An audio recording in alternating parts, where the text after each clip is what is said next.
बिस्मिल्लाहिर्रहमानिर्रहीम। अस्सलाम वालेकुम नाजरीन, आज ईद का दिन GTV के तमाम नाजरीन दुनिया भर में जहाँ जहाँ देख रहे हैं उनको बहुत बहुत ईद कुर्बान मुबारक।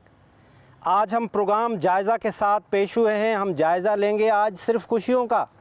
आज हम जायज़ा लेंगे आवाम की खुशियों का, और हम देखते हैं कि पाकिस्तानी खुशियाँ मनाने में भी सबसे आगे होते हैं, और ये हमारी ज़िंदा कौम है। ईद कुर्बान का मकसद है कुर्बानी, सेक्रीफाई करना अपने आप से। ये ईद इसलिए मनाई जाती है कि प्यारे से प्यारी चीज़, अच्छी सी अच्छी चीज़ कुर्बान करें, अपनी खुशियाँ दूसरों में बाँटें। जो आपके पड़ोसी हैं, जो आपके दोस्त अहबाब हैं, उनमें खुशियाँ बाँटें। और उन खुशियों बाँटने के लिए आज हमारे साथ जो पैनल है वो भी एक खुसूसी हमने मेहमान हमारे साथ हैं, जिनके साथ हम आज ईद के दिन ये तबसरा करेंगे, ये जायज़ा लेंगे कि वो अपनी ईद कैसे मना रहे हैं। तो सबसे पहले मैं तारुफ़ कराऊंगा जिनके हम घर पे इस वक्त मौजूद हैं। मिर्ज़ा अख्तियार बेग साहब किसी तारुफ़ के मोहताज नहीं हैं, बिज़नेस लीडर हैं, चेयरमैन हैं, बेग ग्रुप ऑफ कंपनीज़ के ऑनररी काउंसिल जनरल हैं। इसके साथ साथ senior vice president farmer FPCCI के हैं, लीडिंग इकनॉमिक एनालिस्ट हैं। बेग साहब के पास बिल्कुल भी टाइम नहीं होता। हर वक्त आजकल जो महंगाई का दौर है उसमें बेग साहब से हर बंदा पूछ रहा होता है कि बेग साहब डॉलर कहाँ जा रहा है, इकानमी किस तरफ जा रही है। लेकिन आज हम बेग साहब से पूछेंगे कि बेग साहब आप खुशियाँ कैसे मना रहे हैं। सबसे पहले आपका बहुत बहुत शुक्रिया, आपने टाइम दिया, और आपको बहुत बहुत ईद मुबारक।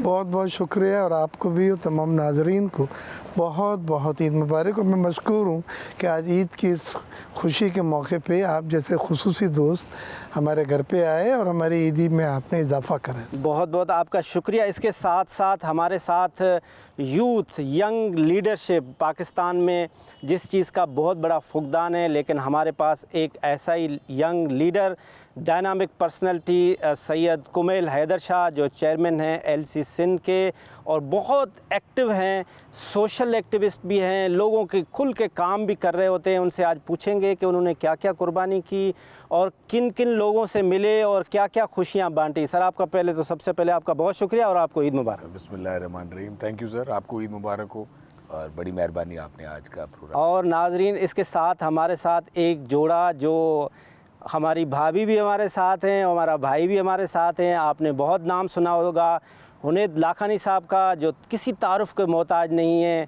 लीडिंग एजुकेशनिस्ट हैं, इकरा के चेयरमैन हैं। उसके साथ साथ बहुत ज़्यादा फिलंथ्रॉफी के सोशल एक्टिविस्ट हैं, PTI के भी सीनियर रहनुमा हैं। सर आपका बहुत बहुत शुक्रिया, आपने आज ईद के दिन हमें भाभी के साथ टाइम दिया है। Thank you so much, thanks for having us.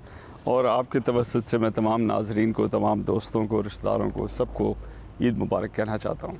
इसके साथ साथ मिसेस हुनैद लाखानी सिद्रा कमर साहिबा भी हैं, जो एक एनिमल एक्टिविस्ट हैं, और उनका भी फिलंथ्रॉफी का बहुत अच्छा काम है। और हुनैद लाखानी साहब की मिसेस भी हैं, तो एजुकेशन से तो डायरेक्ट रिलेशन बन जाता है, और ख़ुद भी फ़ॉरेन क्वालिफाइड हैं। आपका बहुत बहुत शुक्रिया भाभी, आपने आज टाइम दिया। Thank you so much for having. Sir आपसे शुरू करते हैं। पहले ये बताएं, ये पहली ईद है आपकी, कैसी गुजर रही है? अल्हम्दुलिल्लाह जी, बहुत शुक्र है अल्लाह का। और ईद तो वैसे भी ख़ास तौर पे ये ज़िलहज की बड़ी ईद जो है, ये नहायत ही बाबरकत महीना है। इसके पहले 10 दिन जो है हर नेकी बहुत ज़्यादा अजीम होती है। और इस महीने की ना सिर्फ कुर्बानी बल्कि सदका, बल्कि इबादतें सब बहुत इम्पोर्टेंट होती हैं। और उसके बाद ये खुशी जो है अल्लाह देता है, और अंदर से आप फ़ील करते हैं इस दिन की बरकत को। बिल्कुल सही। भाभी आपकी पहली ये ईद है, तो ये बताएं आज आपने भाई को सुबह सुबह क्या खिलाया, क्या पका के खिलाया? कोशिश की थी मैंने बनाने की अच्छा लेकिन बन नहीं सका। अच्छा। तो जो बना था घर में वो मैंने उनको खिला दिया। एज़ यूजुअल आप कैसे पहले ईद अपनी सेलिब्रेट करते थे? डिफरेंस फील किया कुछ? या फैमिली नहीं थी, सुबह सुबह सबसे ज़्यादा पेरेंट्स को मिस किया, उसके बाद में जाके विज़िट किया, लेकिन वो एक डिफरेंस था, लेकिन न्यू स्टाइल था तो ये भी अच्छा लगा। सही, राइट। बेग साहब आपके पास आते हैं, आप बहुत सोशल काम भी कर रहे होते हैं। वो अल्लामा इकबाल का शेर है, दर्द दिल के वास्ते ही पैदा किया, तो उसका बिल्कुल आप एक सिंबल हैं कि वो आप बहुत लोगों की खिदमत कर रहे थे। तो कैसे ईद सेलिब्रेट करते हैं? आज ईद के दिन क्या क्या कर रहे होते हैं? जी वो सब हमारी ईद बड़ी सेट होती है, उसमें ज़्यादा वेरिएंस नहीं होता कि हम ये कर लें या वो कर लें। सुबह हम उठ के मैं और इश्तियाक जो हैं पोलो ग्राउंड जाते हैं, और वहाँ पे क्योंकि हम दोनों कौंसल जनरल हैं इस्लामिक ममालिक के, तो दूसरे ममालिक के भी कौंसल जनरल आते हैं। तो ईद की नमाज जामे में होती है वहाँ की, और सब एक दूसरे को मुबारकबाद देते हैं। फिर वहाँ से हम सीधा निकल जाते हैं कब्रिस्तान, वालिदैन के कब्रों पे, बहन के कब्र पे। बच्चों को हम साथ लेके जाते हैं ताकि वो देखेंगे हमारे वालिदैन हमें लेके जाते थे। हमारे वालिद बिल्कुल इसी तरह ईद के बाद सेट था कि हमने कब्रिस्तान जाना है। ईद के पहले दिन मेरे यहाँ बड़ा खाना होता है, तमाम बहन भाई, उनके बच्चे, नीजेस, ग्रैंड चिल्ड्रन, सब को आना होता है, कोई चॉइस नहीं होती है कि ना आए। और ये हमारे वालदा और वालिद के वक्त से चल रहा है। लेकिन जो दूसरा दिन है वो हमारे लिए ज़्यादा इम्पोर्टेंट है, और वो हर साल करते हैं। वो ये कि यौम इयादत हम करते हैं।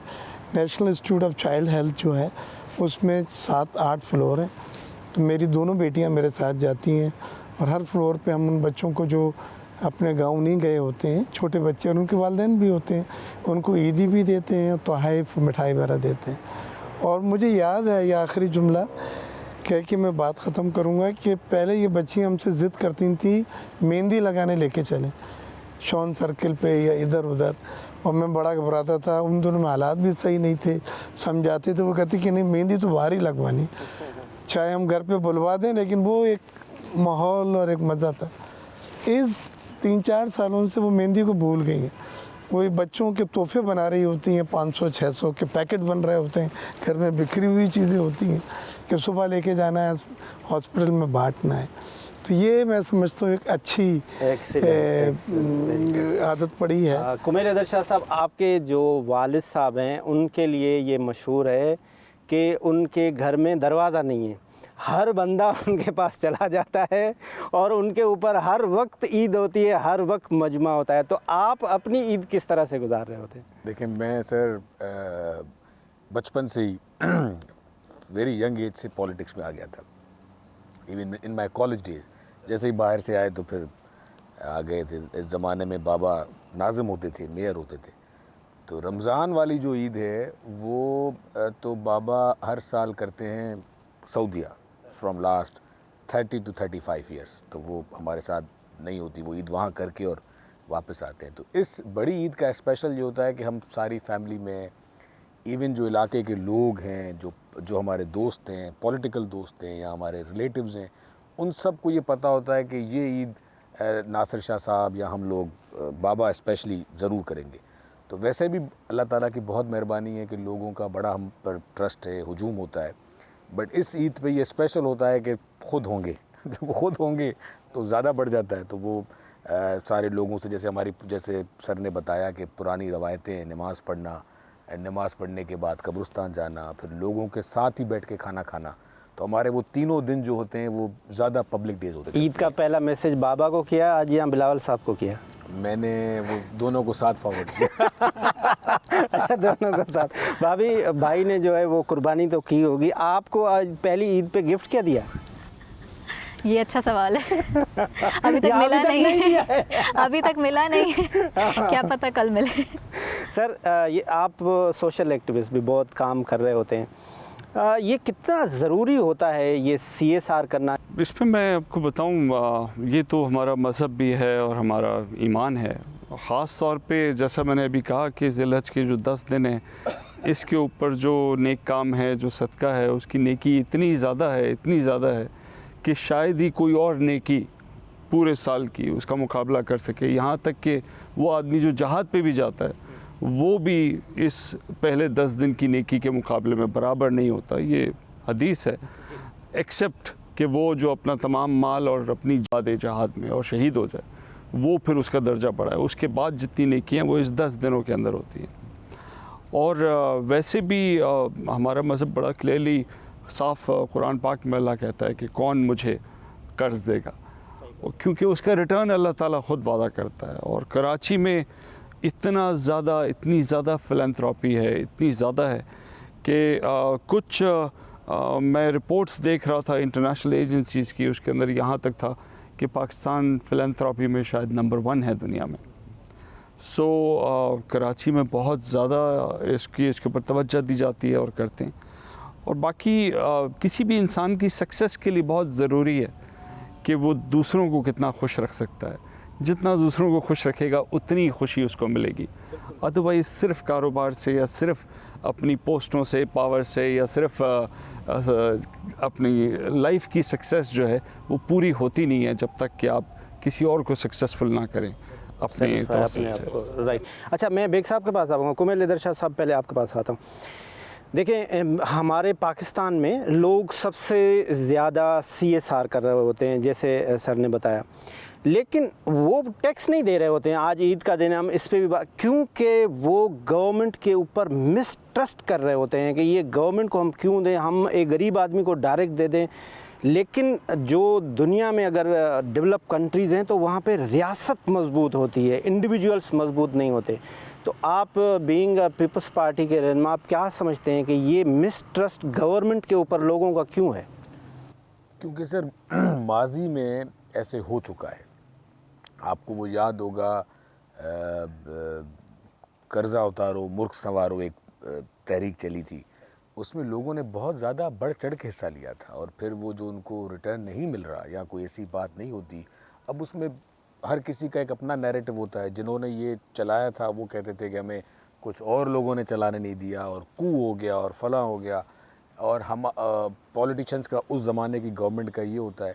लेकिन वो जो मिसट्रस्ट आप बात कर रहे हैं वो बिल्कुल है, और वो इसीलिए है कि हमारी कोई भी मुल्क की पॉलिसी, इस पर बिलावल भुट्टो जरदारी साहब बड़ा काम कर रहे हैं, और हम एक ऐसी पॉलिसी लेके आना चाह रहे हैं कि किसी भी पार्टी की गवर्नमेंट हो, PTI की हो, नून लीग की हो, किसी और पार्टी की हो, पाकिस्तान की 20 साल की पॉलिसी होनी चाहिए, 20 ईयर्स पॉलिसी की। जैसे हम देखते हैं फॉरेन कंट्रीज़ में या हम किसी और ममालिक में देखते हैं कि गवर्नमेंट्स चेंज होती हैं, पॉलिसी चेंज नहीं होती। हेल्थ का जो पॉलिसी है, जो दूसरी गवर्नमेंट आएगी उसको कंटिन्यू करेगी। हमारे पास प्रॉब्लम ये है कि जो भी गवर्नमेंट आती है वो सबसे पहले पुरानी गवर्नमेंट्स की स्कीम्स को रोकने की कोशिश करती है। बिल्कुल ठीक है। हम एक छोटा सा ब्रेक लेते हैं, ब्रेक के बाद वापस आते हैं और इसी से शुरू करेंगे कि आपके पास जो भी ज़्यादा है वो आप लोगों में तकसीम करें। वो आपके पास खुशियाँ हैं, आपके पास पैसा है, आपके पास सुकून है, वो आप दूसरों में देंगे तो वो आपके पास बढ़ के आएगा। तो एक छोटा सा कमर्शियल ब्रेक लेते हैं और ये ईद का स्पेशल यहीं से शो कंटिन्यू रखें।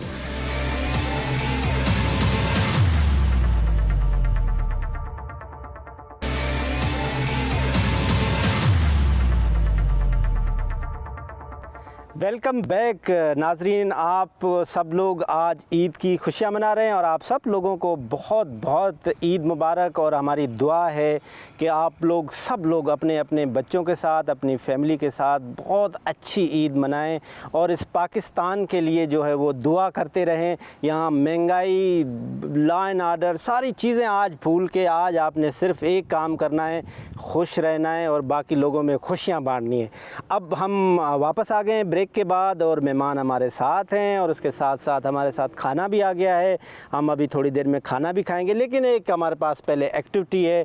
वो सबसे पहले हम पर्ची उठाएंगे और वो पर्ची उठा के हम अपने मोअज़्ज़ज़ मेहमानों से वो एक्टिविटी करवाएंगे। तो सबसे पहले हम कुमैल हैदर शाह साहब से शुरू करते हैं और आपकी मैंने पर्ची उठा ली है सर, और वो जनाब पर्ची है इमरान खान की नकल करके दिखाएं। इमरान खान की नकल? जी सर। इमरान खान की सर क्या डायलॉग मारते हैं कि सबसे पहले आपको घबराना नहीं है। अच्छा चले, जो भी वो घबराने वाली बात होगी तो वो सबसे पहले, इसका मतलब कि ज़रूर घबराना है। ठीक है जी। सर लागानी साहब, अब आपकी हम आते हैं, आपकी बारी के आपकी पर्ची में क्या निकलता है? सर बिलावल भुट्टो जरदारी साहब की नकल उतार के मुकाबला करवा रहे हैं लोग का। जिसका अच्छा मौसम भी बहुत अच्छा है, बरसात का मौसम है, तो उसमें मुझे याद आता है उनका कि जब बारिश होती है तो पानी आता है, जब ज़्यादा बारिश होती है तो ज़्यादा पानी आता है। अच्छा चले, नाइस। बेग साहब आपके पास आते हैं, देखते हैं कि आपकी पर्ची में क्या निकलता है। आप एक अदीब भी हैं और आप एक दानिश्वर भी हैं, और आपका तो रिलेवेंट निकल के आया है कि आप शायर भी हैं, तो कोई शायरी सुनाए। अच्छा, मुझे एक शेर बहुत पसंद है। मेरी तो वो मिसाल है जैसे कोई दरख्त, बल्कि मैं इसको जो कहता हूँ ये उस तरह से कहता हूँ, तेरी तो वो मिसाल है जैसे कोई दरख्त दुनिया को छाँव दे के खुद धूप में जले। वाह, क्या दरख्त बात। जो होता है वो धूप में जल रहा होता है, हाँ, दुनिया को नीचे- छाँव नीचे- देता है। तो नीचे हमें छाँव। अपनी ज़िंदगी बिल्कुल ऐसी बनानी है कि भले हम पे धूप हो लेकिन हम दूसरों को छाँव दे सकें। क्या बात है। भाभी, अब आपकी बारी आ गई। इसमें हो सकता है ऐसा ना हो कि आप लखानी साहब की नकल कर लें तो फिर आप कैसे करेंगे, लेकिन अब चेक करते हैं कि आपके लिए क्या निकलता है। आपके लिए निकला है जी गाना सुनाए। काश मैं गा सकती या मुझे कोई गाना याद होता। गाना तो आपको सुनाना आता ही नहीं। नहीं तो इसकी तो अगर- फिर फाइन लग जाती है, तो इसका तो आपको मैं गाना अपनी बारी टर्न ओवर भी तो कर सकती हूँ। या सर आप सुनाएं भाभी की जगह पे। ओह, ये तो बड़ा डिफ़िकल्ट काम दे दिया आपने। कोई भी सुना दे, खरी खरी सुना दे। इनको आप डांटने का कह देती तो बहुत अच्छी तरह कर लेती हैं एक्टिंग अच्छा, ये भी सही है। लेकिन चले भाभी वो कर लें। उसमें ज़्यादा ईद का मेहनत दिन नहीं है करनी ना, पड़ेगी। ईद का ईद दिन है। के दिन वो ईद के सर दिन नहीं आपको कर सकते। एग्जाम्पशन है आज के दिन के लिए। बेग साहब, सारे दोस्त यार जो ईद मिलने आते हैं, फिर आप ईद मिलने जाते हैं। आप बहुत सोशल भी हैं और अल्लाह ताला ने आपको जितना दिया हुआ है और आप उसको एक्सपोज भी कर रहे होते हैं, क्योंकि आपको कोई उसकी परवाह नहीं होती कि टैक्स पेयर होते हैं तो उसकी सारी चीज़ें आप दिखा। अच्छा, कुछ लोगों का ये होता है कि वो बहुत ज़्यादा कमा रहे होते हैं लेकिन ख़र्चा बहुत कम कर रहे होते हैं। पैसा पैसा और पैसा, ये पैसे की लालच कितनी बुरी है। लेकिन ज़िंदगी के मुख्तलिफ मराहिल हैं जो वक्त के साथ मैच्योरिटी के साथ आपके समझ में आते हैं। पहले हमें भी पैसा बनाना बहुत अच्छा लगता था। जब बिज़नेस में आए थे, बैलेंस शीट्स में प्रॉफिट्स होते थे, बैंक अकाउंट्स के स्टेट में मिलियंस ऑफ डॉलर जब आते थे, ट्रांसफ़र होते थे, बहुत अच्छा लगता था। लेकिन एक फ़ेज़ है वो चला गया, कितना आपने खाना है। फिर दूसरा फेज़ आया कि आपको फेम हो, पॉपुलरिटी हो, पावर हो, नोन हो। हर आदमी की ये एक अंदर की अर्ज होती है कि मुझे लोग पहचाने, मुझे लोग जाने, मुझे लोग रिकग्नाइज़ करें। तो अल्लाह ताला ने मौला का करम, सब एडवाइज़र वगैरह और कौंसल जनरल, डिप्लोमेट्स, ये वो बिज़नेस कम्युनिटी के लीडर, फेडरेशन का सदर, ये वो सब बन, वो भी ख़त्म हो गई। क्योंकि ये मुस्तकिल चीज़ नहीं थी, ये सब दोनों चीज़ें आर्जी थी, इसलिए फेड आउट हो गई ना, जल्दी ख़त्म हो गई। लेकिन तीसरी चीज़ जो अब हम कर रहे हैं वो फेड आउट नहीं हुई है और वो मुस्तकिल है और वो परमानेंट है और दिल को सुकून देती है। वो है टू गिव बैक। कुछ कर्जा उतारें, कितना कुछ ले लिया है हमने। मेक ए विश फाउंडेशन हमारी फैमिली ने, जो आपको जी, पता जी, है बिल्कुल। कि वो बच्चे जिनको डॉक्टर जवाब दे देते हैं उनकी आखिरी ख्वाहिशें हम पूरा करते हैं। 14,000 ख्वाहिशें उन बच्चों की, इसमें से ज़्यादातर इंतकाल कर गए हैं, हमने पूरी की। वेबसाइट पे एक एक कि कितने बजे कहाँ हुई, क्या ख्वाहिश थी, कौन चीफ गेस्ट थी, तो वो बड़ा डॉक्यूमेंटेड है। और अल्लाह का शुक्र है कि make a wish foundation Pakistan दुनिया के एफिलिएट में बेस्ट एफिलिएट डिक्लेयर हुआ लास्ट ईयर। ज़बरदस्त, माशाल्लाह। इश्तियाक भाई फाउंडिंग प्रेसिडेंट है, वो बड़ी मेहनत इसके लिए कर रहे हैं। अभी कुछ बच्चों ने कहा था हमें ख्वाहिश में बकरे चाहिए। हमारी बड़ी ख्वाहिश है कि हम अपने गली में बकरे लेके घुमाएं बकरों को, और कुर्बानी हम भी करें, लेकिन हमारे पास इस्तात नहीं है। और हम, मेरी आखिरी ख्वाहिश है कि मैं बकरे को घुमा के गली में और कुर्बानी कर सकूं। तो उनको सबको दिलाए बकरे, और न सिर्फ बकरे दिलाए बल्कि उनको चारे की चीज़ें भी दिलाएं, बल्कि उनको कसाई के भी पैसे दिए कि भाई अब कटवाना भी आपने वो। लेकिन वो बच्चों की खुशी का आलम आपको अंदाज़ा नहीं है क्या था। तो ये खुशियाँ बांटना जो आपने शुरू में कहा था, ये एक आर्ट है। बिल्कुल। उन्हें खान साहब, मैंने अभी एक पॉलिटिशियन कम बिजनेसमैन में उनसे मुलाकात हुई, मैंने उनसे पूछा कि सर आपके पास अब इतना है माशाल्लाह, और फिर भी आप लगे ही रहते हैं, इतनी लोगों की वो कंप्लेंट्स भी आ रही होती हैं, तो आप क्या चाह रहे हैं? उसने कहा देखिए बात ये नहीं है, पहले मेरे पास एक फैक्ट्री होती थी, मैं चाहता था मेरे पास 10 हो जाएं, अब मैं पाकिस्तान के अगर 5वें नंबर पे हूँ तो मैं कहता हूँ तो वो ख़त्म नहीं होती। लेकिन आपको अगर देखा जाए तो आप कोविड के दौरान आपने बहुत अच्छा काम भी किया, हॉस्पिटल भी बनाया। ये ऐसा क्या टूल है जो लोगों को अपनाना चाहिए, जो लोगों की वेलफेयर पे काम करें?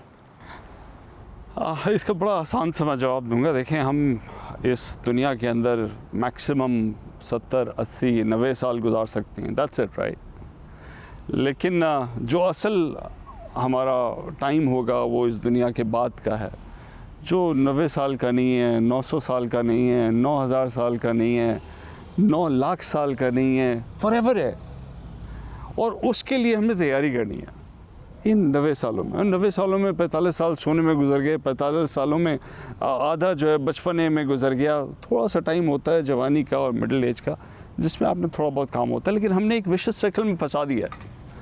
पहले आप जी 15-16 घंटे जो है मेहनत करो, और फिर मैट्रिक करो, फिर इंटर करो, फिर बीकॉम करो, फिर कमाई करो, फिर शादी करो, फिर बच्चे पैदा करो, फिर कारोबार सेट करो, फिर कारोबार बढ़ाओ, फिर उसके बाद थोड़ा बहुत जो है ना गिव बैक करो।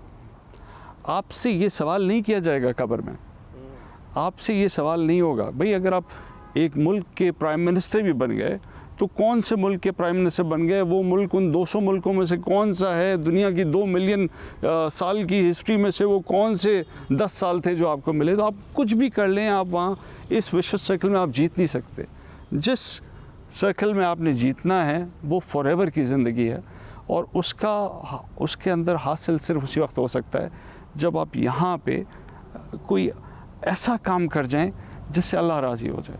क्या बात है, ज़बरदस्त बात कही। हम एक छोटा सा कमर्शियल ब्रेक लेते हैं और उसके बाद भाभी से पूछते हैं कि यूएसए में कैसे लोग ईद सेलिब्रेट करते हैं, उनकी बाहर की क्वालिफ़िकेशन है। साईं से पूछेंगे कि किस तरह से अपने हलके में जाके लोगों के साथ ईद सेलिब्रेट आज के दिन कर रहे होते हैं। तो एक छोटा सा कमर्शियल ब्रेक लेते हैं और ब्रेक के बाद वापस आते हैं।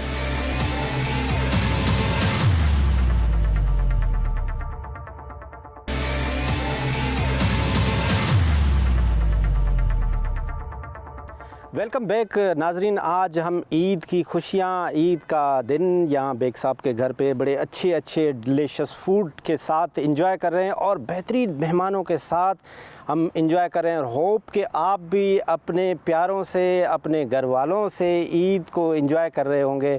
कुमैल अदर शाह साहब, ये बताएं कोई ऐसा वाक़या जो बचपन में पेश आया हो ईद के दिन जो आप भूले नहीं आज तक, जो बाबा के साथ कोई ऐसा पेश आया हो? सर, ईद हमारी हमेशा बड़ी स्पेशल रही है बचपन से लेके आज तक।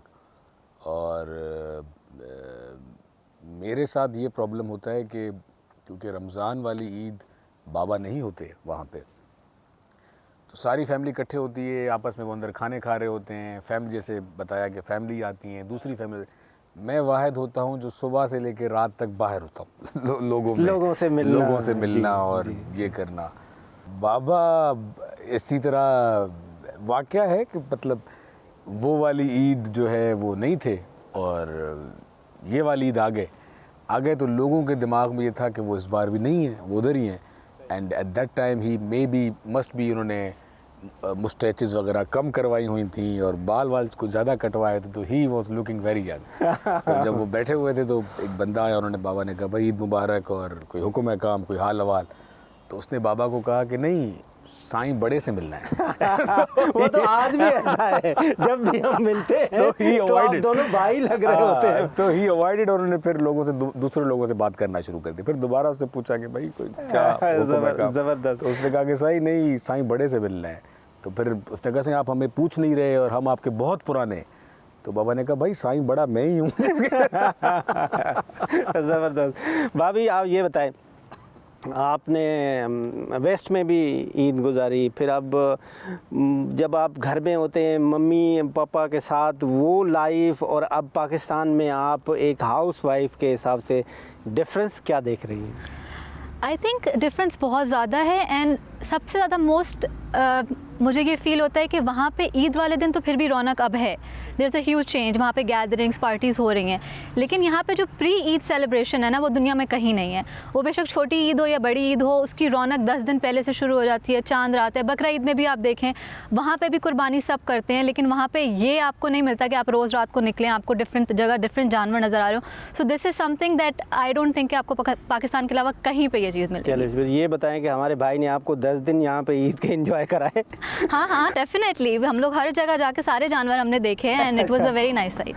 तो कौन सा आपको सबसे अच्छा वैसे आपका ये पैशन भी है कि आप एनिमल एक्टिविस्ट भी हैं, सबसे पहले तो ये आपको शौक़ कैसे पैदा हुआ और आज जानवरों को ज़िबा होते हुए आपको कैसा लग रहा है? ये शौक़ आई थिंक सो ज़रूरत ज़्यादा थी पाकिस्तान की। मैंने बहुत सारे डिफरेंट ऑर्गेनाइजेशन में वहाँ पे काम किया था और उसी वक्त ये रियलाइज़ किया कि पाकिस्तान में शेल्टर्स हैं लेकिन अभी तक यहाँ पे कोई अवेयरनेस पे काम नहीं हो रहा था, एक्टिविस्ट प्रॉपर यहाँ पे नहीं थे। सो हमारा मोटिव ही ये था कि यहाँ पे लोगों की परसेप्शन चेंज करनी है। इवन बकरा ईद में हम लोग, क्योंकि अभी एक कैंपेन चल रही है हिसाब कैसे दोगे, हम लोगों का मानना ये है कि आप अल्लाह के रज़ा के लिए कुर्बानी कर रहे हैं, लेकिन क्या आप प्रोटोकॉल्स फॉलो कर रहे हैं जो अल्लाह ने बताए हैं? तो उसमें हमारे सारे इंटर्न्स हैं 100-150 के करीब, डिफरेंट मंडी डिफरेंट गलियों में जा के लोगों को ये बताते हैं कि आपने क्या क्या चीज़ें करनी हैं बिफ़ोर कुर्बानी, किस तरीके से उसको ज़बह करना है, किसी और जानवर के सामने नहीं करना, उसको भगाना नहीं है। सो अनफॉर्चुनेटली हम लोग कुर्बानी को एक मजाक भी बना चुके हैं। बच्चे उसके साथ खेल रहे होते हैं, गाय के ऊपर चढ़ रहे हैं, आप देखें कितने वाक़े होते हैं, कभी क्रेन से गिर जाते हैं। तो किसी को ये रियलाइजेशन नहीं है कि इसका हिसाब भी देना होगा। तो अभी हमारी पूरी टीम निकली हुई थी सुबह से, जहाँ जहाँ कुर्बानी हो रही थी वहाँ पे उनको बता रही थी कैसे करना है और मेक श्योर कर रही थी कि हो, लेकिन टाइम लगेगा, लेकिन इंशाल्लाह हो जाएगा। अब आप अगली ईद के लिए क्या मैसेज देंगी लोगों को जो कुर्बानी कर रहे होते हैं, वो किस तरह से कुर्बानी करें और किस तरह से जानवरों की टेक केयर करें? जिस तरह से आप बता रहे हैं कि 2 जानवरों को एक साथ नहीं रखा जाए, वो एक दूसरे को देखे ना, क्या मैसेज होगा आपका?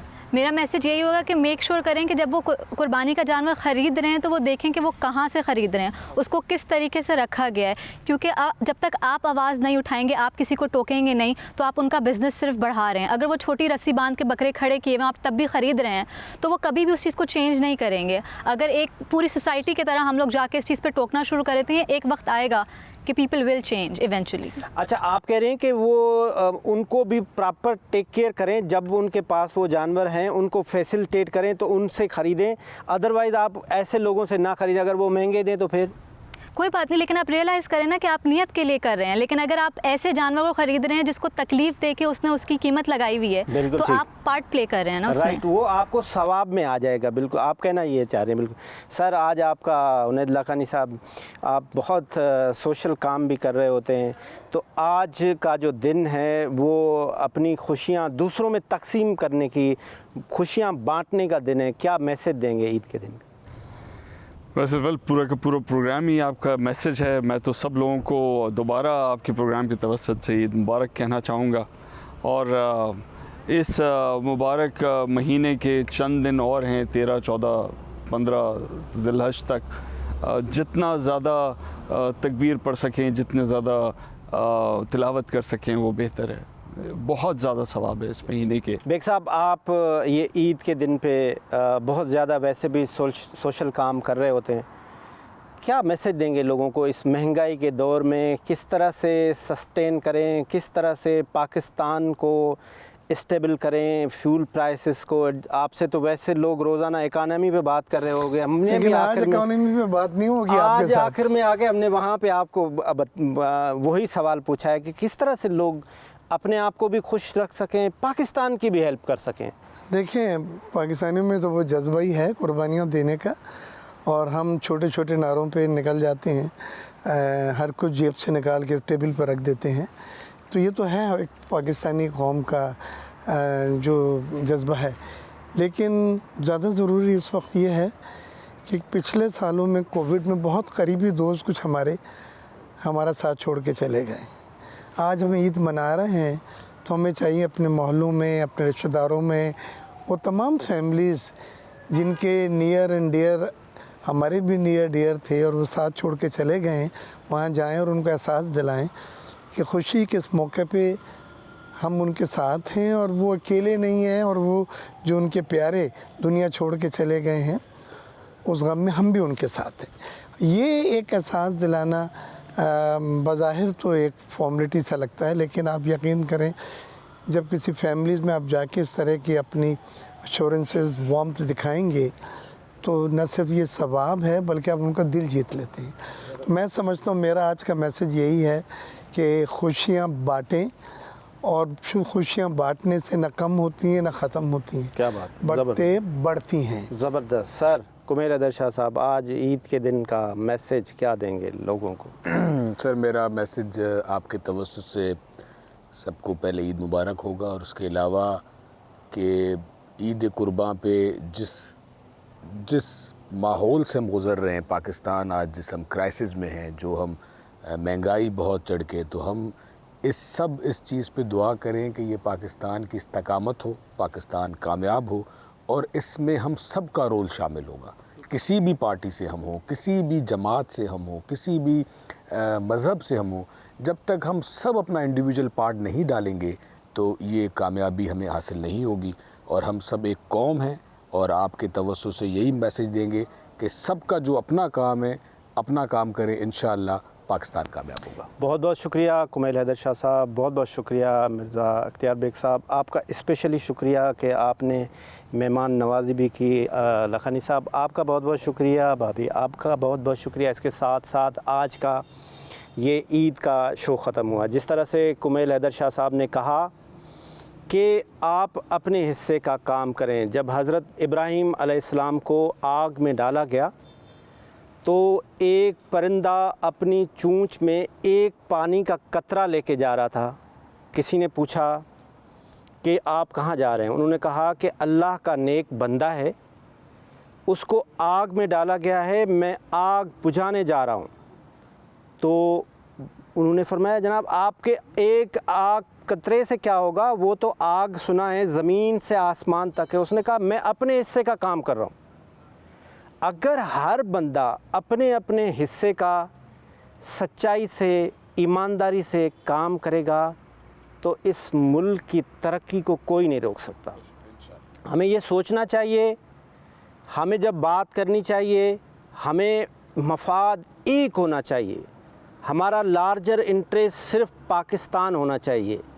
हम जब दुश्मनी में चले जाते हैं तो फिर हम इदारों को भी क्रिटिसाइज़ करना शुरू कर देते हैं, पर्सनैलिटीज़ को भी क्रिटिसाइज़ करना शुरू कर देते हैं, बहन भाइयों को भी करना चाहते हैं, क्रिटिसाइज़ करना शुरू कर देते हैं। लेकिन इन सब को करें, लेकिन खुदारा इदारों को क्रिटिसाइज़ ना करें। खुदा हाफिज़। पाकिस्तान जिंदाबाद। ईद मुबारक।